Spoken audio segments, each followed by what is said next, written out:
All right, let's talk about unemployment. Anyone over the age of 16 is considered part of the workforce.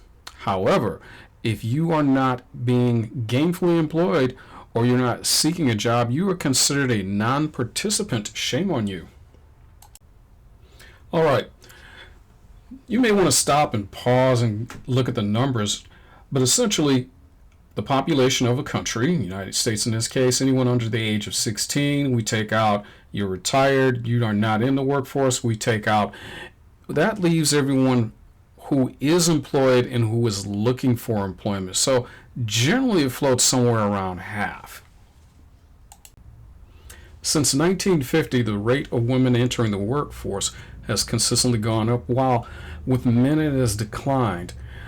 Since 1950 to 2020, the rate of men entering the workforce has declined by 18%, and the percentage of women entering the workforce has increased by 70%. The labor force continues to grow because of population and immigration, which is good news because the production possibility curve increases. The bad news is you now have to create 2 million jobs. And as you can see, if you are not creating the $2 million jobs, you're going to hit point F, which unfortunately leads to unemployment. Economist Arthur Oken states that if there's a 1% loss of unemployment, the productivity loss to the economy is 2%. In 2021, that measures out 8.6 million workers who couldn't find a job, is a loss of over $2 trillion of economic output. Not a good day. The way that we measure unemployment, the Census Bureau contacts 60,000 homes. They ask if the person inside is actively seeking employment but cannot find it. That number is divided by everyone eligible to be considered unemployable, and hence we figure out the percentage. Unemployment does not affect everyone equally.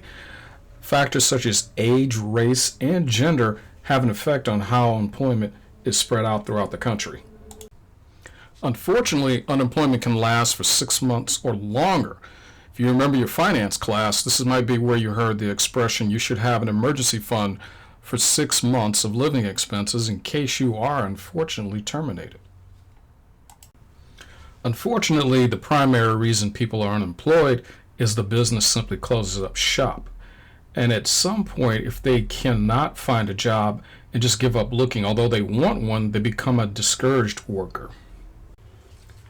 Sometimes people don't have the option of not working. Say a doctor, for whatever reason, hospital is closed and is forced to actually work in a warehouse. The person is no longer unemployed, but they are underemployed, meaning they could actually make more than what they have. On the other extreme in there, people who are forced to work in order to get benefits, and they are called phantom unemployed. There are other costs of unemployment, not always that registers in the books.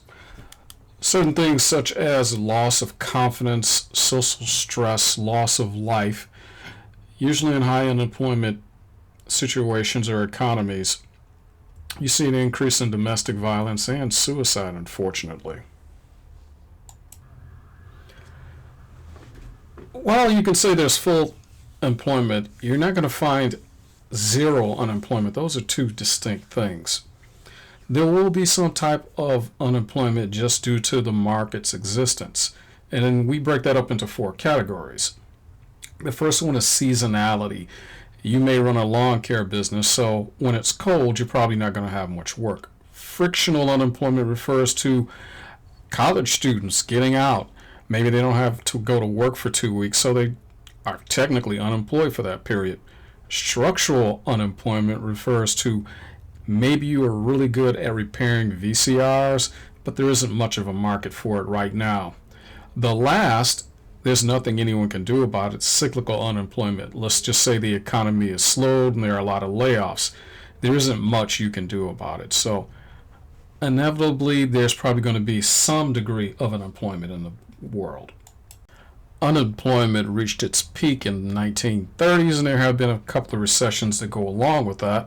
However, Congress decided in 1946 to come up with an Unemployment Act in an effort to try and keep unemployment low. There have been several efforts in that, including the introduction of the Council of Economic Advisors. A lot have happened in the workforce also to ease the tensions as far as keeping unemployment low. Lower birth rates, higher graduation rates have made it easy for people to seek jobs. The natural rate of unemployment tends to focus on friction and structural components only. Still, Congress tries to put target rates in for unemployment and inflation.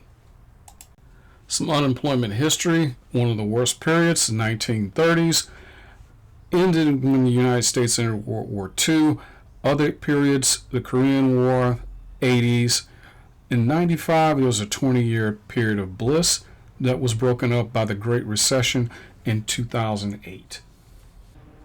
In recent news, you've seen a threefold jump in unemployment due to the COVID virus. Our last topic, how bad is outsourcing?